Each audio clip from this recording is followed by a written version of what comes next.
வணக்கம். அதிரடியின் இன்றைய பிரதான செய்திகள். முதலில் தலைப்புச் செய்திகள். நாட்டை உறைய வைத்த பெண் வைத்தியரின் கொலை தொடர்பில் அடுத்தடுத்து வெளியான திடுக்கிடும் தகவல்கள். கொலையை மறைக்க போடப்பட்ட ரகசிய திட்டம். உடலுடன் பாடல் பாடிக்கொண்டே சென்ற சந்தேக நபர். விசாரணைகளில் அம்பலமான உண்மை. கதிர்காம பாத யாத்திரிகளுடன் பயணித்த நாயை உதைத்த நபருக்கு நீதிமன்றம் பிறப்பித்த அதிரடி உத்தரவு. வெளியான தகவல். இரு பிள்ளைகளின் தந்தையான குடும்பஸ்தர் ஒருவரை துரத்தி தாக்கிய காட்டு யானை. அதிர்ச்சியில் உறைந்து போன குடும்பத்தினர். வெளியான சோக சம்பவம். மட்டக்களப்பு நகர பகுதியில் உடைந்து விழுந்த பிரதான போக்குவரத்து பாலம். கவலை வெளியிடும் பொதுமக்கள். வீதிகளில் அதிரடியாக களமிறங்கி தீவிர சோதனையில் ஈடுபட்ட கிளிநொச்சி போலீசார். விசாரணைகளில் அடுத்தடுத்து கைப்பற்றப்பட்ட சொகுசு மோட்டார் சைக்கிள் உட்பட மேலும் பல வாகனங்கள். போதைப்பொருள் கடத்தல்காரர்களுக்கு கோடியில் வாரி இறைத்த முன்னாள் ஆட்சியாளர்கள். அரசாங்கம் விடுத்த கடும் எச்சரிக்கை. அரசியல்வாதிகள் உள்ளிட்ட மர்ம நபர்களால் மறைத்து வைக்கப்பட்ட கோடிக்கணக்கான பணம் மற்றும் சொத்துக்கள். அடுத்தடுத்து விசாரணைகளில் களமிறங்கும் லஞ்ச ஊழல் ஆணைக்குழு. எடுக்கப்பட்டுள்ள தீவிர நடவடிக்கை. ஆயிரக்கணக்கான பக்தர்கள் புடைசூழ தேரேறி வந்த நைனாதீவு நாகபூசணி அம்மன். கொழும்பின் முக்கிய பகுதியில் ஒரு பெண்ணுடன் திடீரென சுற்றி வளைக்கப்பட்ட 4 ஆண்கள். உடமையில் மீட்கப்பட்ட ஆபத்தான பொருட்கள். அதிரடி காட்டிய போலீசார். தொடர்பான விரிவான செய்திகள். விரிவான செய்திகளுக்கு செல்ல முன்னர் இது போன்ற செய்திகளை உடனுக்குடன் அறிந்து கொள்ள எமது அதிரடி சேனலை சப்ஸ்கிரைப் செய்து கொள்ளுங்கள். கிளிநொச்சியில் போக்குவரத்து காவல்துறையினரால் விசேட அதிரடி வீதி சோதனை நடவடிக்கை முன்னெடுக்கப்பட்டுள்ளது.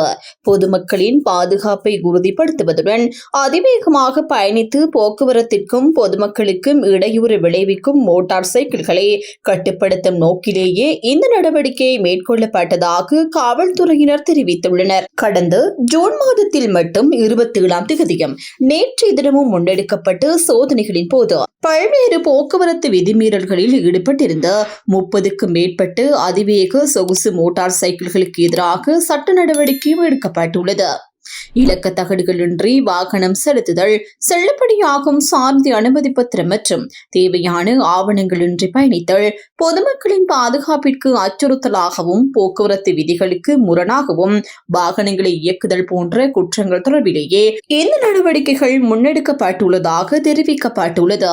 இதேவேளை உரிய அனுமதி பத்திரங்களின்றி சட்டவிரோதமாக மணல் கடத்தலில் ஈடுபட்டிருந்த 20க்கும் மேற்பட்ட டிப்பர் வாகனங்களும் பறிமுதல் செய்யப்பட்டுள்ளன. இவ்வாறான போக்குவரத்து விதிமீறல்கள் மற்றும் சட்டவிரோத நடவடிக்கைகளுக்கு எதிராக எதிர்காலத்திலும் இதுபோன்ற கடுமையான சோதனைகள் மற்றும் சட்ட நடவடிக்கைகள் தொடர்ச்சியாக முன்னெடுக்கப்படும் என கிளிநொச்சி போக்குவரத்து காவல்துறையினர் தெரிவித்துள்ளனர். மட்டக்களப்பு நகருக்குள் நுழையும் பிரதான பாலங்களில் ஒன்றான புது பாலம் நேற்று மாலை திடீரென உடைந்து வீழ்ந்தமையினால் அந்த பகுதியில் போக்குவரத்து பெரிதும் பாதிக்கப்பட்டுள்ளது. ஞாயிற்றுக்கிழமை என்பதால் வாகன போக்குவரத்து குறைவாக இருந்த நிலையில் இந்த சம்பவம் இடம்பெற்றதால் எந்தவித உயிராபத்தும் ஏற்படவில்லை என தெரிவிக்கப்பட்டுள்ளது. வீதி அபிவிருத்தி அதிகார சபைக்கு சொந்தமான இந்த பாலம் கடந்த ஆண்டு காலத்தில் புனரமைக்கப்பட்டதாக தெரிவிக்கப்படும் நிலையில் நேற்று ஏற்பட்ட இந்த இடிபாடு அப்பகுதியில் பெரும் அதிர்ச்சியை ஏற்படுத்தியுள்ளது. மட்டக்களப்பு நகருக்குள் நுழைவதற்காக 2 பிரதான பாலங்கள் உள்ள நிலையில் அவற்றில் ஒன்று தற்போது சேதமடைந்ததால் பொதுமக்கள் ஒரே ஒரு பாலத்தை மட்டும் பயன்படுத்த வேண்டிய நிலை உருவாகியுள்ளது. இதனால் அப்பகுதி போக்குவரத்து நெரிசல் அதிகரிக்கும் அபாயம் உள்ளதாகவும் பொதுமக்கள் கவலை வெளியிட்டுள்ளனர். சுமார் 7,22,00,000 ரூபாய் பெறுமதியான ஹசீஸ் மற்றும் குஷ்ரக போதைப் பொருட்களை நாட்டிற்குள் கடத்த முயன்ற 5 பேர் போலீஸ் போதைப் பொருள் ஒழிப்பு பிரிவினரால் கைது செய்யப்பட்டுள்ளனர். கைது செய்யப்பட்டவர்கள் கேகாலை பகுதியை சேர்ந்த 30 வயதிற்கு உட்பட்டவர்கள் என தெரிவிக்கப்பட்டுள்ளது. இவர்களில் 4 ஆண்களும் 1 பெண்ணும் அடங்குகின்றனர். இவர்கள் நேற்று மாலை 4:30 அளவில் தாய்லாந்தின் பேங்காக் நகரில் இருந்து ஸ்ரீலங்கன் ஏர்லைன்ஸ் நிறுவனத்திற்கு சொந்தமான UL 405 என்ற விமானத்தின் மூலம் கட்டுநாயக்க சர்வதேச விமான நிலையத்தை வந்தடைந்துள்ளனர். சந்தேக நபர்கள் 6 கிலோகிராம் 110 கிராம் ஹாசிஸ் ரக போதைப் பொருளையும் 11 கிலோகிராம் 62 கிராம் குஷ்ரக போதைப் பொருளையும் 15 கண்ணாடி போத்தல்களில் அடைத்து கொண்டு வந்துள்ளதாக விசாரணைகளில் தெரிய வந்துள்ளது. மேலும் அந்த போதைப் பொருட்களை கட்டுநாயக்க விமான நிலையத்தின் தீர்வையற்ற வர்த்தக நிலையத்தின் பெயர் அச்சிடப்பட்டு பொலித்தீன் பைகளுக்குள் மறைத்து எடுத்து வர முயன்ற போதே போலீஸ் போதைப் பொருள் ஒழிப்பு பிரிவினரால் அவர்கள் கைது செய்யப்பட்டுள்ளனர். கைது செய்யப்பட்ட சந்தேக நபர்களை மேலதிக விசாரணைகளுக்காக நீர்கொழும்பு நீதவான் நீதிமன்றத்தில் ஆஜர்படுத்துவதற்கான நடவடிக்கைகளை போலீசார் மேற்கொண்டுள்ளனர். குற்றராஜ்யத்தை கட்டியெழுப்புவதற்காக கடந்த கால ஆட்சியாளர்கள் மேற்கொண்டு சூழ்ச்சிகள் தற்போது ஒன்றன் பின் ஒன்றாக அம்பலமாக தொடங்கியுள்ளதாக பொதுமக்கள் பாதுகாப்பு அமைச்சர் ஆனந்த் விஜயபால தெரிவித்துள்ளார். பாதாள உலக குழு உறுப்பினர்களிடமிருந்து முன்னாள் நீதியமைச்சர் விஜயதாஸ் ராஜபக்சவின் மகனும் ஐக்கிய மக்கள் சக்தியின் அமைப்பாளர் ஒருவரும் பல கோடி ரூபாய் லஞ்சம் பெற்றதாக கூறப்படும் விவகாரம் தொடர்பில் ஊடகங்களுக்கு கருத்து தெரிவிக்கும் போதே அவர் இதனை குறிப்பிட்டுள்ளார். அவர் மேலும் தெரிவிக்கையில், நாட்டில் குற்றராஜ்யத்தை உருவாக்கும் நோக்கத்துடன் கடந்த கால ஆட்சியாளர்கள் பல்வேறு சூழ்ச்சிகளை மேற்கொண்டுள்ளதாகவும் தெரிவித்துள்ளார்.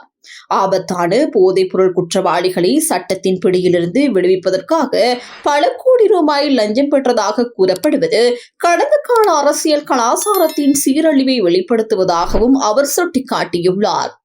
இந்த வகையான சூழ்ச்சிகள் தற்போது ஒவ்வொன்றாக வெளிவந்து கொண்டிருப்பதாகவும் அவற்றை எந்த ஒரு சந்தர்ப்பத்திலும் மூடிமறைக்க இந்த அரசு இடமளிக்காது என்றும் அவர் தெரிவித்துள்ளார். அம்பலமாகும் அனைத்து சம்பவங்கள் தொடர்பிலும் பாரபட்சமின்றி முழுமையான விசாரணைகள் நடத்தப்பட்டு நாட்டில் சட்டத்தின் ஆட்சி உறுதியாக நிலைநாட்டப்படும் எனவும் அமைச்சர் ஆனந்த் விஜயபால குறிப்பிட்டுள்ளார். இந்த அநீதிகளுக்கு எதிராக செயற்படுவதற்காகவே மக்கள் அரசுக்கு தெளிவான ஆணையை வழங்கியுள்ளதாகவும் அவர் தெரிவித்துள்ளார்.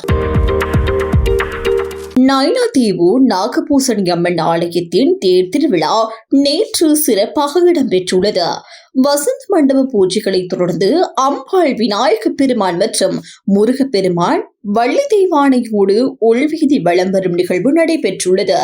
அதன் பின்னர் நடைபெற்ற தேரோட்ட நிகழ்வில் முதலில் விநாயக பெருமான் முதல் தேரில் வலம் வந்தார். அதனைத் தொடர்ந்து வள்ளி தெய்வானை சமேதராய் முருகப்பெருமான் இரண்டாவது தேரில் முன்னே சென்று பக்தர்களுக்கு அருள் பாலித்தார்.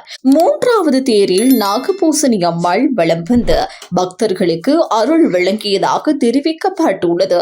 இதனையடுத்து பக்தர்கள் பாட்டுக்காவடி, பால் காவடி, தூக்கு காவடி, கற்பூர சட்டி மற்றும் பாட்குடம் எடுத்து தங்களது நேர்த்திக்கடன்களை நிறைவேற்றியுள்ளனர். அனுராதபுரம் மாவட்டத்தின் மிகிந்தலை பிரதேசத்தில் காட்டு யானை தாக்கியதில் 2 பிள்ளைகளின் தந்தையான குடும்பஸ்தர் ஒருவர் உயிரிழந்துள்ளார். இந்த துயர சம்பவம் நேற்று அதிகாலை இடம்பெற்றுள்ளதாக தெரிவிக்கப்பட்டுள்ளது. உயிரிழந்தவர் மிகிந்தலை பகுதியை சேர்ந்த 41 வயதுடைய குடும்பஸ்தர் என அடையாளம் காணப்பட்டுள்ளார். தனது வழக்கமான நாளாந்த பணிகளுக்காக நேற்று அதிகாலை வீட்டை விட்டு வெளியே சென்றிருந்த போது கிராம பகுதிக்குள் வந்திருந்த காட்டு யானையொன்றை அவர் எதிர்பாராத விதமாக நேருக்கு நேர் சந்தித்துள்ளார். இதனையடுத்து ஆவேசமடைந்த யானை அவரை துரத்தி தாக்கியதாக தெரிவிக்கப்படுகின்றது. யானையின் தாக்குதலில் பலத்த காயமடைந்த அவர் சம்பவ இடத்திலேயே உயிரிழந்துள்ளதாக அதிகாரிகள் தெரிவித்துள்ளனர். சம்பவம் குறித்து தகவல் அறிந்த போலீசாரும் வனஜீவராசிகள் திணைக்கள அதிகாரிகளும் உடனடியாக சம்பவ இடத்திற்கு சென்று உயிரிழந்தவரின் சடலத்தை மீட்டு பிரேத பரிசோதனைக்காக வைத்தியசாலைக்கு அனுப்பி வைத்துள்ளனர். இந்த சம்பவம் தொடர்பில் போலீசார் மேலதிக விசாரணைகளை முன்னெடுத்து வருகின்றனர். கதிர்காம பாத யாத்திரையில் பக்தர்களுடன் பயணித்து சுப்பிரமணியன் என்ற நாயை உதைத்து துன்புறுத்தியதாக குற்றம் சாட்டப்பட்டு சந்தேக நபரை தலா 50,000 ரூபாய் சரீர பிணையில் விடுவிக்க கல்முனை நீதவான் நீதிமன்றம் உத்தரவிட்டுள்ளது. கடந்த சனிக்கிழமை கதிர்காம பாத யாத்திரை அடியார்களுடன் வேதியில் சென்று கொண்டிருந்த இந்த நாயை 21 வயதுடைய இளைஞர் ஒருவர் உதைக்கும் காட்சி சமூக வலைதளங்களில் பரவலாக பகிரப்பட்டு பெரும் கவனத்தை ஈர்த்துள்ளது. அதனைத் தொடர்ந்து பல்வேறு தரப்பினரிடமிருந்து கண்டனங்களும் நடவடிக்கை கோரும் கோரிக்கைகளும் எழுந்த நிலையில் கல்முனை தலைமையக போலீசார் குறித்த சந்தேக நபரை அன்றைய தினம் கைது செய்தனர். இந்த வழக்கு நேற்று மாலை கல்முனை நீதவான் நீதிமன்றத்தில் விசாரணைக்கு எடுத்துக் கொள்ளப்பட்ட போது சந்தேக நபரை 50,000 ரூபாய் சரீர பிணையில் விடுவிக்க நீதவான் அனுமதி வழங்கியதுடன் வழக்கை ஜூலை மாதம் 13ஆம் தேதி வரை ஒத்திவைத்தார். பாதிக்கப்பட்ட இந்த நாய் யாழ்ப்பாணத்திலிருந்து கதிர்காமம் நோக்கி பாத யாத்திரை மேற்கொண்டு வரும் பக்தர்களுடன் பயணித்து வந்த சுப்பிரமணியன் என்ற பெயருடைய நாயாகும். சுமார் 450 கிலோமீட்டர் தூரம் பக்தர்களுடன் பயணித்து வந்த இந்த நாயை தாக்கியது மனிதாபிமானமற்ற செயல் என பல்வேறு இந்து அமைப்புகள் கடும் கண்டனம் வெளியிட்டுள்ளன. இந்த சம்பவம் சமூக வலைதளங்களில் பரவலாக பேசப்பட்டதை தொடர்ந்து பலரும் இந்த செயலுக்கு எதிராக தங்களது எதிர்ப்பை வெளிப்படுத்தி வருகின்றனர். இதற்கிடையில் போலீசாரால் கைது செய்யப்படுவதற்கு முன்னரே குறித்த சந்தேக நபர் தனது சமூக ஊடக பக்கத்தில் நாயை தாக்கியமைக்காக மன்னிப்பு கோரி பதிவு ஒன்றையும் வெளியிட்டிருந்தமை குறிப்பிடத்தக்கது. தெல்தனிய பகுதியில் சந்தேகத்திற்கிடமான முறையில் உயிரிழந்த பெண் இயன்முறை சிகிச்சை நிபுணரின் மரணம் தொடர்பாக கைது செய்யப்பட்டு பிரதான சந்தேக நபர் விசாரணைகளின் போது பல முக்கிய தகவல்களை வாக்குமூலமாக வழங்கியுள்ளதாக போலீசார் தெரிவித்துள்ளனர். அம்பாரி மருத்துவமனையில் இயன்முறை சிகிச்சை நிபுணராக பணியாற்றிய ரத்நாயக்க பாதிரானகி தர்ஷினி என்ற இளம்பெண் கனடா செல்லும் நம்பிக்கையில் தனது காதலருக்கு பெருமளவு பணம் வழங்கியதாகவும் அவரது வேண்டுகோளின் பேரில் தனது வேலை வாய்ப்பையும் விட்டு வெளியேறியதாகவும் விசாரணைகளில் தெரிய வந்துள்ளது. அதன் பின்னர் நுவரெலியாவில் உள்ள தங்கும் விடுதியில் காதலரால் கழுத்து நெரித்து கொலை செய்யப்பட்டதாக போலீசார் சந்தேகம் வெளியிட்டுள்ளனர். கொலைக்கு பிறகு சடலத்தை குண்டசாலை பகுதியில் உள்ள சுடுகாட்டில் எரித்து ஆதாரங்களை அழிக்க திட்டமிட்டதாகவும் அந்த திட்டம் தோல்வியடைந்ததால் உடலுடன் இருந்த காரை தெல்தனிய மருத்துவமனை வாகன நிறுத்துமிடத்தில் கைவிட்டு சென்றதாக வாக்குமூலத்தில் தெரிவிக்கப்பட்டுள்ளது. இதனைத் தொடர்ந்து குற்றத்தை மறைக்கவும் சந்தேக நபருக்கு தலைமறைவாக இருக்க உதவியதாக கூறப்படும் குண்டசாலை பிரதேச சபை குப்பை லோரி சாரதி மற்றும் குண்டசாலை போலீஸ் பயிற்சி கல்லூரியில் பணியாற்றிய தலைமை போலீஸ் ஆய்வாளர் ஒருவரும் கைது செய்யப்பட்டுள்ளனர். கைபேசி பகுப்பாய்வு அறிக்கைகளின் அடிப்படையில் முழுமையான தகவல்கள் கிடைக்கும் வரை தலைமறைவாக இருக்குமாறு தலைமை போலீஸ் ஆய்வாளர் சந்தேக நபருக்கு அறிவுறுத்தி இருந்ததாகவும் விசாரணைகளில் தெரிய வந்துள்ளது.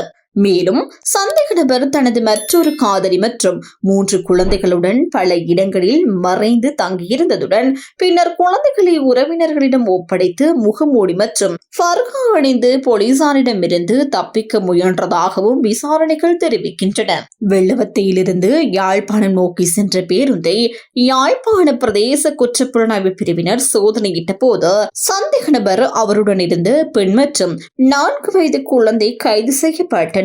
பின்னர் அவர்கள் மேலதிக விசாரணைகளுக்காக நுவரெலியா போலீசாரிடம் ஒப்படைக்கப்பட்டனர். விசாரணைகளின் போது 1 வருடத்திற்கு முன்பு தனது காதலியை திருமணம் செய்து கொண்டதாக சந்தேக நபர் தெரிவித்திருந்ததாலும் அதற்கான ஆவணங்கள் தொடர்பில் தெளிவான தகவல்கள் இல்லை என கூறப்பட்டுள்ளது. இதற்கிடையில் இந்த சம்பவத்தால் தொடர்புடைய குழந்தைகளின் எதிர்காலம் பெரும் நிச்சயமற்ற நிலைக்கு தள்ளப்பட்டுள்ளதாகவும் குறிப்பாக அவர்களது கல்வியும் வாழ்வாதாரமும் பாதிக்கப்பட்டுள்ளதாகவும் தெரிவிக்கப்படுகின்றது. இந்த சம்பவம் தொடர்பான மேலதிக விசாரணைகளை போலீசார் தொடர்ந்து முன்னெடுத்து வருகின்றனர். நாட்டில் பாரியளவிலான லஞ்சம் மற்றும் ஊழல் தொடர்பான தகவல்களை அம்பலப்படுத்தும் நபர்களுக்கு பாதுகாப்பு வழங்குவதற்கான நடவடிக்கைகளை லஞ்சம் அல்லது ஊழல் குற்றச்சாட்டுகளை விசாரிக்கும் ஆணைக்குழு முன்னெடுத்துள்ளது. அரசியல்வாதிகள், அவர்களது குடும்ப உறுப்பினர்கள், நெருங்கிய கூட்டாளிகள் மற்றும் உயர் அரச பதவிகளில் உள்ளவர்கள் தொடர்பாக கோடிக்கணக்கான ரூபாய் மதிப்பிலான லஞ்சம் மற்றும் ஊழல் குற்றச்சாட்டுகள் குறித்து தகவல்களை வெளிப்படுத்துபவர்களை பாதுகாப்பதே இந்த நடவடிக்கையின் நோக்கமாகும். இது தொடர்பாக ஆணைக்குழுவின் மூத்த விசாரணை அதிகாரி ஒருவர் தெரிவிக்கையில், அரசியல்வாதிகள் உள்ளிட்ட சில தரப்பினரால் பாரியளவிலான ஊழல் மற்றும் நிதி மோசடிகள் இடம்பெற்றுள்ளதாக சமூக மட்டத்தில் பரவலாக பேசப்பட்டு வருவதாக குறிப்பிட்டுள்ளார். எனினும் அது குறித்து அதிகாரப்பூர்வ முறைப்பாடுகள் வழங்குவதற்கு பலர் அச்சப்படுவதாகவும் தெரிய வந்துள்ளதாக அவர் தெரிவித்துள்ளார். இந்த நிலையில் லஞ்சம் அல்லது ஊழல் தொடர்பான தகவல்களை வெளிக்கொணரும் நபர்களுக்கும் வழக்குகளில் சாட்சியமளிப்பவர்களுக்கும் தேவையான பாதுகாப்பை வழங்குவதற்கான ஏற்பாடுகள் ஏற்கனவே செய்யப்பட்டுள்ளதாகவும் அவர் குறிப்பிட்டுள்ளார். அத்துடன் வெளிநாடுகளில் இருக்கும் சாட்சிகள் இலங்கைக்கு திரும்பும் சந்தர்ப்பங்களில் அவர்களுக்கும் தேவையான பாதுகாப்பு வழங்கப்படும் என லஞ்சம் அல்லது ஊழல் குற்றச்சாட்டுகளை விசாரிக்கும் ஆணைக்குழுவின் மூத்த விசாரணை அதிகாரி தெரிவித்துள்ளார். இத்துடன் அதிரடியின் இன்றைய பிரதான செய்திகள் நிறைவடைகின்றன. எமது செய்தி தொடர்பான உங்களுடைய கருத்துக்களை மறக்காமல் கமெண்டில் பதிவிடுங்கள்.